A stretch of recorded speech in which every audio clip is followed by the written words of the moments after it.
الحمدللہ رب العالمین والصلاة والسلام علی قائد الغر المحجلین نبینا محمد وعلی آلہ وصحبہ اجمعین وبعد۔ محترم بھائیو اور بہنوں، السلام علیکم ورحمۃ اللہ وبرکاتہ۔ پروگرام نبوی قصے میں آپ سب کا استقبال ہے، اور آج ہم بنو اسرائیل کے ایک ایسے عالم کا قصہ بیان کریں گے جن کو ان کی قوم کے گمراہ لوگوں نے تورات کے مقابلہ میں ایک باطل اور خود ساختہ تورات پر گواہ بنانا چاہا، تو عالم نے ایسا حیلہ اختیار کیا کہ انہیں گمان ہوا کہ عالم ان کی خود ساختہ بنائی ہوئی تورات اور کتاب سے راضی ہے، حالانکہ عالم اپنے کپڑے کے نیچے گردن کے پاس لٹکائے ہوئے تورات کی طرف اشارہ کر رہے تھے۔ قصہ سنیے۔ امام بیہقی نے شعب الایمان میں روایت کیا ہے، اور اس روایت کو علامہ البانی نے السلسلہ الصحیحہ میں صحیح قرار دیا ہے، اور کہا ہے کہ اس روایت کے مرفوع ہونے میں مجھے توقف ہے، اس لیے کہ اس کی صراحت نہیں ہے، لیکن بہرحال یہ مرفوع کے حکم میں ہے۔ حضرت عبداللہ بن مسعود رضی اللہ تعالی عنہ بیان کرتے ہیں کہ جب بنو اسرائیل پر ایک لمبا عرصہ گزر گیا، جب بنو اسرائیل پر ایک لمبا عرصہ گزر گیا اور ان کے دل تنگ ہو گئے، تو انہوں نے اپنی طرف سے ایک کتاب تیار کی جس میں وہ چیزیں تھیں جن کی ان کے دلوں نے خواہش کی تھی، چاہت کی تھی، اور ان کی زبانوں نے حلال سمجھا تھا، کیونکہ حق ان کے اور ان کی بہت ساری چاہتوں اور خواہشوں کے بیچ رکاوٹ بن رہا تھا۔ چنانچہ انہوں نے اللہ کی کتاب کو اپنی پشت کے پیچھے ڈال دیا، گویا وہ کچھ جانتے ہی نہیں تھے۔ ان میں سے ایک آدمی نے کہا کہ اس کتاب کو بنو اسرائیل پر پیش کرو، اگر وہ اس پر تمہاری مطابعت کریں تو انہیں چھوڑ دو، اور اگر تمہاری مخالفت کریں تو انہیں قتل کر دو۔ جبکہ کسی اور نے کہا کہ اس کتاب کو فلاں کے پاس بھیجو جو ان کا عالم دین ہے، کیونکہ اگر وہ تمہاری مطابعت کر لیں، تمہاری بات مان لیں، اس کتاب کو فالو کر لیں، تو ان کے بعد تمہاری کوئی مخالفت نہیں کرے گا۔ چنانچہ ان کے پاس آدمی بھیج کر ان کو انہوں نے بلایا۔ عالم نے ان کے پاس حاضر ہونے سے پہلے ایک ورق لیا، اس پر اللہ کی کتاب یعنی تورات کو لکھا، اور اسے سینگ میں رکھا اور اسے اپنی گردن کے نیچے لٹکا لیا، اور اس کے اوپر سے اس نے کپڑے پہن لیے۔ پھر ان کے پاس آیا، انہوں نے خود ساختہ کتاب جو انہوں نے اپنے قلم سے اپنے ہاتھ سے لکھا تھا ان کے سامنے پیش کیا، اور کہا کہ تم اس پر ایمان لاتے ہو؟ اس عالم نے اپنے سینے کی طرف اشارہ کیا، یعنی اس کتاب کی طرف جو سینگ میں لپٹا ہوا تھا اور اس نے اپنی گردن میں اسے لٹکا رکھا تھا۔ اس نے کہا کہ میں اس پر ایمان لاتا ہوں۔ آخر میں اس پر ایمان کیوں نہ لاؤں؟ چنانچہ انہوں نے ان کو آزاد کر دیا، چھوڑ دیا۔ اس عالم کے کچھ دوست تھے جو اس کے پاس حاضر رہتے تھے۔ جب اس عالم کی وفات کا وقت قریب ہوا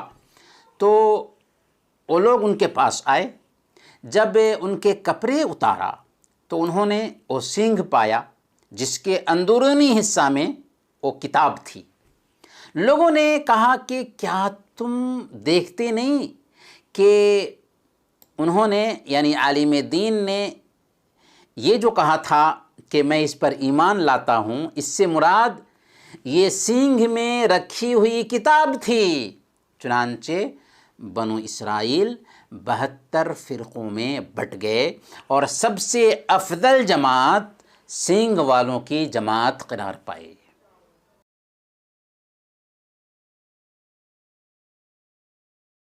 محترم ناظرین، گمراہ لوگ جن کے دلوں میں شر و فساد ہوتا ہے وہ اللہ کے نیک بندوں کو گمراہی میں ڈالنے کے بڑے حریص ہوتے ہیں۔ چنانچہ اللہ کے رسول صلی اللہ علیہ وسلم اسی قبیل کا ایک واقعہ سنا رہے ہیں صحابہ کرام کو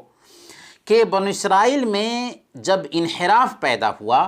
تو انہوں نے اپنی چاہت کے مطابق ایک کتاب لکھی تورات کی جگہ پر، اسے لوگوں میں فروغ دینے کی کوشش کی اور فروغ دینے اور عام کرنے کا پلان بنایا، اور یہ کہا کہ اسے فلاں عالم کے پاس جا کر کے اس سے اس کی تائید حاصل کرو، اگر وہ اس کتاب کی تائید کر دیتا ہے تو لوگ خود بخود اسے مان لیں گے اور اس پر عمل کرنے لگ جائیں گے۔ عالم کو ان لوگوں کی سازش کا پتہ چل چکا تھا، چنانچہ عالم نے ان کے پاس آنے سے پہلے ہی ایک کتاب لکھی جو اصل تورات کے حصے تھے، اسے سینگ میں ڈال کر کے گلے میں پہن لیا اور اوپر سے کپڑا زیب تن کر لیا اور ان کے پاس حاضر ہوا۔ جب ان لوگوں نے ان سے کہا کہ کیا تم اس کتاب پر ایمان رکھتے ہو، تو انہوں نے اپنے سینہ میں لٹکی ہوئی کتاب کی طرف اشارہ کرتے ہوئے کہا کہ ہاں میں اس کتاب پر ایمان رکھتا ہوں۔ چنانچہ انہوں نے اس عالم کو معاف کر دیا اور عالم ان کے شر سے بچ گئے۔ اس قصہ سے سب سے پہلا سبق یہ ملتا ہے کہ یہودیوں نے تورات میں جان بوجھ کر ہیر پھیر کیا اور تحریف کی تاکہ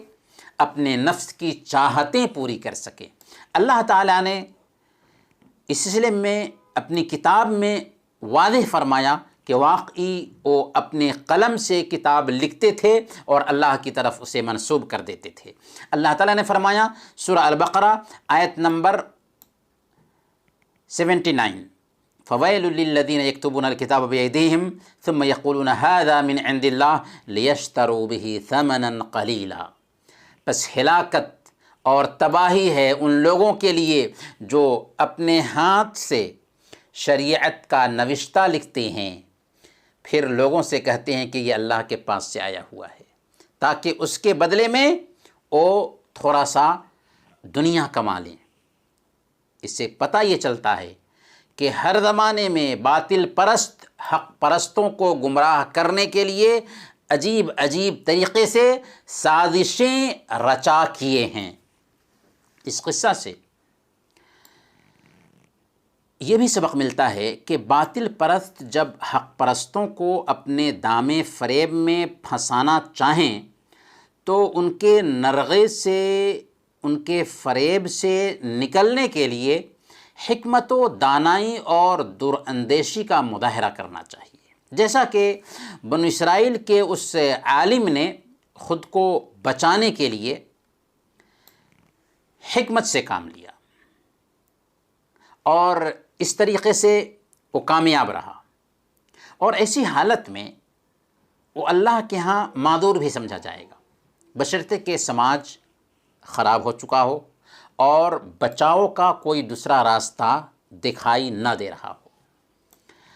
شاہ حبش اصحمہ نجاشی کے بارے میں بھی آتا ہے کہ جب اس نے اسلام قبول کیا تو اس نے ایک ورق پر اپنا عقیدہ لکھا اور اسے اپنی گردن میں لٹکا لیا۔ جب قوم کے شرارت پسند لوگ اس کے پاس آئے اور چلاتے ہوئے یہ کہنے لگے کہ آپ نے عیسائیت کیوں چھوڑ دی، آپ کا عقیدہ کیا ہے، تو نجاشی نے اپنے سینے پر لٹکائی ہوئی کتاب کی طرف اشارہ کرتے ہوئے کہا کہ میں اس پر ایمان لاتا ہوں، جس سے قوم کو گمان ہوا کہ وہ ابھی بھی عیسائیت پر باقی ہیں، حالانکہ